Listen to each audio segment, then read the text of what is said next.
हे guys, welcome और welcome back to my channel. Hope you all are doing good. तो आज की video में हम डिस्कस करेंगे about the total expense that are required to get an Australian student visa. So without wasting much time let's start the video.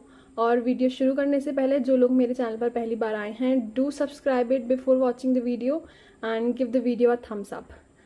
तो मैं starting से आपको सारे माइनर एक्सपेंस इंक्लूड करके बताती हूँ। तो जो सबसे पहला एक्सपेंस था वो था पासपोर्ट का। वो था अबाउट 1500, जिसके लिए अगर आपको 60 पेजेस या फिर 36 पेजेस का चाहिए उसके चार्जेस डिफ़र करते हैं। तो मैंने बनवाया था 36 पेज का, तो जिसका प्राइस था 1500 रुपीज़। उसके बाद आपको करना है आइल्स। तो आइल्स की कोचिंग की fees per month is about 10,000 rupees. और वो आप पर डिपेंड करता है कि आप 1 मंथ कोचिंग करें, 2 मंथ करें, 3 मंथ्स करें। और फिर एग्ज़ाम जब आप देंगे तो एग्ज़ाम की फ़ीस है 15,500 रुपीज़। लेकिन मैंने कोई कोचिंग नहीं की थी, तो मैंने जैसे भी प्रिपरेशन करी थी उस पर मैंने एक वीडियो बना रखी है, तो आप वो वीडियो एक बार ज़रूर चेकआउट कर लेना, शायद उससे आपकी थोड़ी बहुत हेल्प हो पाए। तो ये थे स्टार्टिंग के कुछ माइनर एक्सपेंस जो करने मैंडेटरी हैं। उसके बाद करना है हमें यूनिवर्सिटी में अप्लाई। तो यूनिवर्सिटी में अप्लाई करने की कोई भी एप्लीकेशन फ़ीस नहीं है। उसके बाद हमें जीटी वगैरह के डॉक्यूमेंट्स चाहिए होते हैं। तो जो भी डॉक्यूमेंट्स हैं वो आप अपने सीए से बनवा सकते हैं या फिर जहाँ से आपको सही लगे। तो सारे डॉक्यूमेंट्स में from starting till the very end I guess कि अबाउट 30,000 तो आप लगा कर चलिए कि आपका इतना एक्सपेंस डॉक्यूमेंट्स के लिए आएगा, क्योंकि काफ़ी सारे डॉक्यूमेंट्स होते हैं। और कुछ डॉक्यूमेंट्स जो हमारे यहाँ इंडिया में हिंदी में बनते हैं फिर उसको हमें इंग्लिश में कन्वर्ट कराना पड़ता है, तो उसके भी काफ़ी सारे चार्जेस जाते हैं। वो पर पेज का चार्ज होता है। तो अबाउट 30,000 तो आप इसको इंक्लूड कर लें अपने एक्सपेंस में।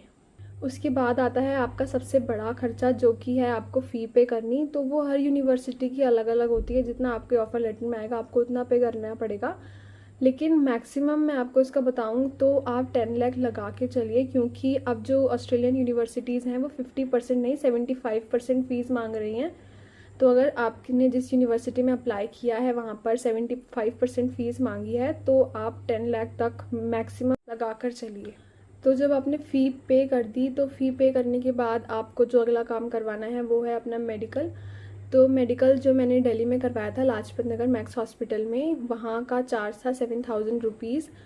तो अगर आप वहाँ पर अपना मेडिकल करवाते हैं तो 7,000 फ़ीस उसकी है। मेडिकल करवाने के बाद आपको अपनी वीज़ा की फ़ी पे करनी है। तो वो वीज़ा की फ़ी होती है अबाउट 36,000 से लेके 40,000, जो भी उस दिन डॉलर का रेट हो उस हिसाब से 36,000 से लेके 40,000 तक वो फ़ीस जाती है। तो जब आपने ये फ़ी पे कर दी उसके बाद आपको करवानी होगी टिकट। तो टिकट का अभी तो इस टाइम एयर इंडिया का प्राइस है अबाउट 1,25,000 मैक्सिमम, लेकिन किसी किसी दिन वो थोड़ा कम भी है, अबाउट 1 लाख या 1,03,000। तो अगर आपको टिकट की चार्ज करवानी है, अगर आप एयर इंडिया से पूरा डायरेक्ट ही जाना चाहते हैं, तो आपको टिकट का प्राइस पड़ेगा 1 लाख। आप मैक्सिमम लगा के चलिए, तो आप ऐसे दिन का बुक करिए जब वो 1 लाख तक हो, या फिर 90,000 या फिर 1 लाख। और एक जो एक्सपेंस और है वो है ओवरसीज़ स्टूडेंट हेल्थ कवर, जो आपकी फ़ी में इंक्लूड होकर आएगा। अगर आपकी फ़ी में इंक्लूडेड नहीं है तो आपको अलग से करवाना पड़ेगा, जिसका चार्ज अबाउट 80,000 से लेके 1 लाख तक होता है। तो अगर ये आपकी फ़ी में इंक्लूड नहीं होकर आया है तो ये भी आपके लिए मैंडेटरी है करवाना। तो जब आपका वीज़ा आ जाएगा, जहाँ से भी आपने फ़ाइल लगवाई है उनके भी कुछ चार्जेस होते हैं 50,000 से लेकर 1 लाख तक। तो आपको वीज़ा आने के बाद ये भी एक चार्ज है जो आपको देना पड़ता है। तो जीटी के फ़ंड्स के लिए अगर आपने एजुकेशन लोन लिया है तो वेल एंड गुड, लेकिन अगर आपको किसी भी रीज़न लोन नहीं मिल पाया, तो अगर आपने पर्सनल लोन लिया है तो उसके लिए भी कुछ चार्जेस हैं जो आपको देने पड़ेंगे। तो वो होगा अबाउट 1,50,000 तक। तो इस सब एक्सपेंस के बाद if you are travelling overseas, तो वहाँ पे स्टार्टिंग के लिए आपको अबाउट 1 लाख अपने साथ कैरी करना पड़ेगा, क्योंकि आपके पास स्टार्टिंग में वहाँ पे जाते ही आपको काम नहीं मिलेगा। तो इसलिए कुछ कैश आपको अपने साथ कैरी भी करना है। तो ओवरऑल ये सारा एक्सपेंस मिलाकर हो जाता है अबाउट 16 लैक्स। तो ये था पूरा एक्सपेंस जो आप पहले ही अपने दिमाग में सोच कर चलिए कि इतना खर्चा आना है। तो this was all about the expense that you need. और अगर कोई भी क्वेरी हो तो मेरे से कमेंट सेक्शन में पूछ लेना। और अगर वीडियो अच्छी लगी हो तो वीडियो को लाइक ज़रूर कर देना, चैनल को सब्सक्राइब कर देना, जिससे मेरी नई नई वीडियोज़ आपके पास आती रहे। और अब मिलते हैं अपनी किसी और वीडियो में। Till then bye.